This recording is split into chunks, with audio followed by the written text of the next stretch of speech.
What's up guys, it's Widgeon TV here. Today we're going to be doing another damage comparison, this time of Gjallarhorn versus Dragon's Breath. So I wanted to make this video because I love the Dragon's Breath exotic rocket launcher. I used it all through year 2 as my go-to exotic weapon. Then I quickly threw my Dragon's Breath off to the side in favor of the much loved Gjallarhorn. And that was fine, there's absolutely nothing wrong with Gjallarhorn. But one of the main reasons why I switched was because I believed Gjallarhorn did more damage than Dragon's Breath. And so I did a quick Google on this, and I found a ton of people saying that Gjallarhorn does way more damage than Dragon's Breath. It seems like this guy got burned at the stake for even asking the question. He got downvoted and a bunch of people commented saying that there was no comparison. Another guy even said that somebody already did the calculations, but I'll be talking more about this comment later in the video. So for these tests, I'm going to be using both rocket launchers at 320 light. So my first test is going to be on one of my standard testing targets, the Gate Lord. So for these tests, I'm going to be using the highest damage shot that I got with Gjallarhorn and also Dragon's Breath. So for Gjallarhorn, after counting up every little bit of damage, frame by frame, the final damage was 19,136. And that was with almost every single Wolfpack round spawning and doing damage. And for Dragon's Breath, the first initial explosion damage definitely did not match Gjallarhorn's damage, but it was the fire that made the big difference. It did 27 ticks of 572 damage, and that was the difference maker, because the final damage from Dragon's Breath was 26,353 damage, a 37% increase from Gjallarhorn. Pretty substantial stuff. I was actually blown away by this information. In fact, I was very skeptical, so to make sure the damage numbers weren't lying to me, I did a very crude health bar test. This was after one shot from the Gjallarhorn, and now I'm going to overlay the health bar after one shot from the Dragon's Breath. As you can see here, Dragon's Breath did about 1/3 extra damage compared to Gjallarhorn, and the health bar does not lie. So I went ahead and did the exact same test, this time after shooting Vols to Arc. This time the final damage for Gjallarhorn was 27,198 damage. And then I tested Dragon's Breath. Its final damage was 35,315. Again, the huge difference maker here is the fire ticks. This time it did 23 ticks of 788 damage. So obviously it is very important to keep your target in the fire. Dragon Breath's final damage was an increase of 29% over Gjallarhorn. Again, a pretty substantial result. So there you go. Dragon's Breath does about 30% more damage than Gjallarhorn against stationary targets. So here's my conclusion to this. If you're currently using Gjallarhorn, I wouldn't necessarily suggest just to throw it out, but I would definitely recommend giving Dragon's Breath a shot, because beyond doing more damage than Gjallarhorn, it also has the surplus perk that will make it so that sometimes it will be raining purple ammo bricks. I said in another video that I could use Dragon's Breath as a primary weapon because it drops so much ammo.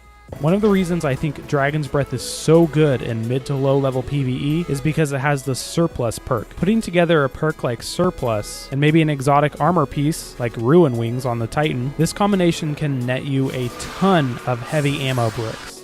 And because you get 5 rockets for every heavy ammo brick you pick up, you can almost use Dragon's Breath as a primary weapon. I mean, imagine all the rockets you can rain down on your enemies with a pile of heavy ammo like this. And that still holds true today, especially when stacking it with Ruin Wings. So yeah, I would suggest everybody go out and give Dragon's Breath another chance. Alright, so that's all I have on Gjallarhorn versus Dragon's Breath, but I would like to touch on that comment I was talking about earlier. Yeah, this one right here. It says, the people have done the calculations. Its DPS doesn't compare. This comment was in a Reddit thread about Gjallarhorn versus Dragon's Breath. After this guy's comment, somebody posted below him, referring to the video that the guy was talking about. The video linked to a popular Destiny YouTube channel, where they totally botched the testing for Dragon's Breath. They were using it completely wrong. It was like they were trying to eat soup with a fork, and then saying the fork is total trash. They basically said that Dragon's Breath does very little damage. This video I feel like is part of the reason why there's so much misinformation about Dragon's Breath. I'm not going to say the name of the Destiny YouTube channel, but I'll put a link to the Reddit post where I got this comment from in the description below, and you can probably figure it out with just a little bit of digging. Anyway, sorry for the rant. I really hope everybody liked the video. If you did, make sure to like and consider subscribing. It really helps out my small channel. Anyway, this has been Widgeon TV. Thanks for watching, guys.